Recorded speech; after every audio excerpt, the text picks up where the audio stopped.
Assalamu alaikum wa rahmatullahi ta'ala wa barakatuh.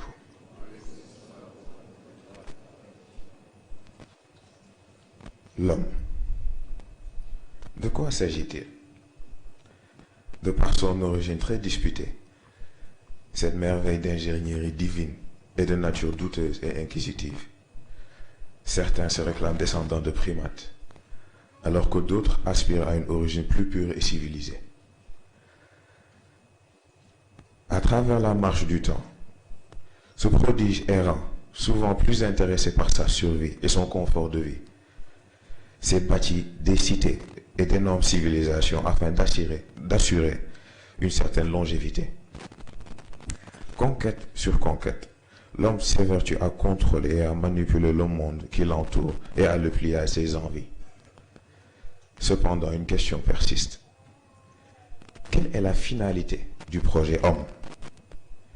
Une question que l'homme n'a su répondre, malgré les vastes étendues de logique et de savoir, malgré les plaines profondes de la religion.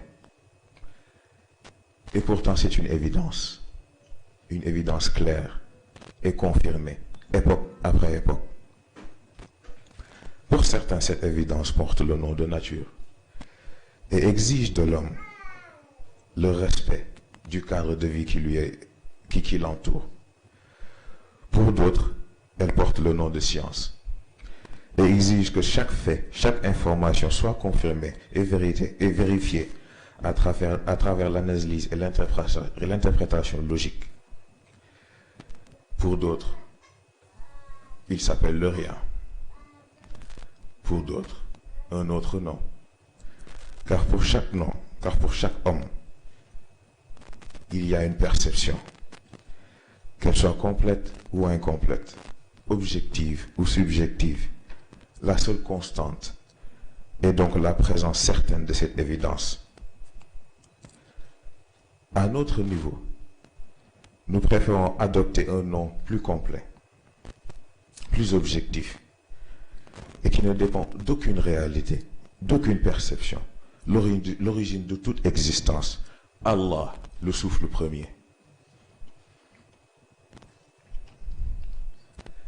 Bien qu'étant associé à la religion musulmane, Allah n'est en aucun cas confiné par l'imagination des esprits impolis qui tentent en vain de lui donner une apparence ou une appartenance. Le souffle de vie étant à l'origine de tout et de tous, est la fondation sur laquelle la supériorité de l'homme est basée. Car ayant été doté de trois dimensions distinctes, aux premières allures faibles et banales, l'homme a aussi été doté d'un potentiel illimité, à travers lequel tous ses composants peuvent être reforgés et améliorés d'une façon exponentielle.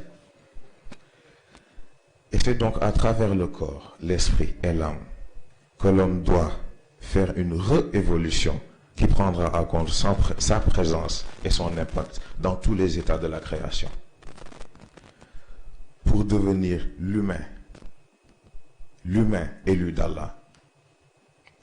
Il reste alors à l'homme une dernière conquête, la plus noble conquête, celle de soi, celle qui lui ouvrira la voie de l'héritage qui lui a été destiné. C'est donc ainsi que nous vous accueillons au Colisée de l'éveil.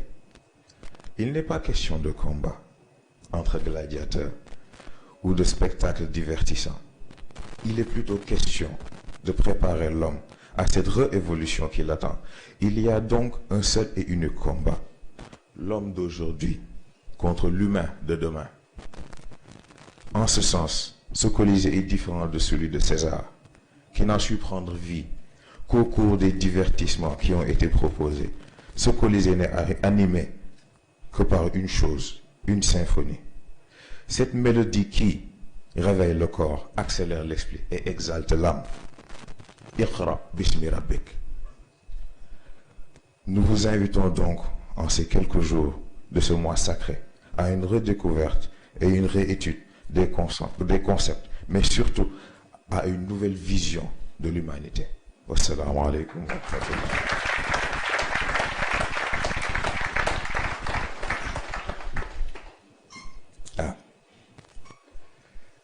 ñoo ngi jégalu ci baatu tubaab bi waaye dafa am kilifa boo xam ne boo ko amee da ngay bàyyi xel ni am na ku nekk boo amee ku nekk nag yow it foog nga mën a wax ak ku nekk. ñoo ngi nuyu ñëpp di baalu ñëpp àq di baal ñëpp àq te di ñaan yàlla yàlla nañu boole barkeelal ñu suñu koor yàlla nañu yàlla mottali suñu yéene ñun ñëpp. kàddu yi sax jarul muy gën a gudd ndax yàlla xam ne lii ñu indi fekk nañ boroom yëf yi wax ko xanaa compléter li ñuy mën a compléter rek participer li ñuy mën a participer waaye matoon na ba pare. niñ déggee léegi góor gi indi ko doomu aadama dafa am nit am projet bi nag bu amee nit a tax ñuy wax waaye lan mooy nit nit mooy doomu aadama bi yitte ak jom tabax. ndax jom ak yitte mooy tax doomu aadama xam ni yàlla doy na ko leneen du dugg àjjana di noos. jom ak yitte mooy tax nit xam ni gannaaw àdduna gi ak lu mu fi mën ci sonn am na foo xam ne par force il faut mu dellu fa te mooy ci boroomam. kon nag balaa moo dem il faut mu defaru fii ba bu taxawee ci kanamam du rus. loolu mooy objectifu Colisée bi ñu tudd. xëy na Colisée ba ñu mii noonu booy ba nekk ca Rome xeex fii noos fële loolu yëngaluñu intéressé wuñu ndax combat bi ñu intéressé mooy bi nit war a dundee bis bu nekk. ndax nit bu nee avancé naa bu yamee ci kàddu amul sens. nit bu nee avancé naa il faut mu natt boppam par rapport ak fi mu tolloon.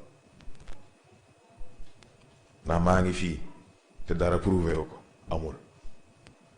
moo tax Colisée bi ñu indi dafay permettre nit mu mën a def face li koy téye gannaaw. li tax ba doomu aadama bi évolution bi mu bëgg a am avancement bi mu bëgg a am jotagu ko am. obstacle yooyu lañ bëgg a leeral mu mën a xam fan lay teg tànkam ba bu ëllëgee bu xëyee mën a mat nit. looloo ñu yitteel. moo tax cadre bi ñu def ko xëy na kàddu yi comme ni ma ko waxee jarul muy gudd sax ndax yeneen fan a ngi ñëw te ñoo koy bokk ak yéen incha allah. moo tax l'essentiel moo nekkoon loolu. xëy na di gën a baalu àq rek ndax mu doon na demee neneen sax te incha allah danañ ci àgg. guddi na ba pare te xam naa yenn njaay ak yenn njóobee ñi fi mu toll reer bi la ñuy xalaat kon nag ñu yamale kàddu gi foofu. wassalaamu aleykum wa rahmatullahi taala wa barakaatu.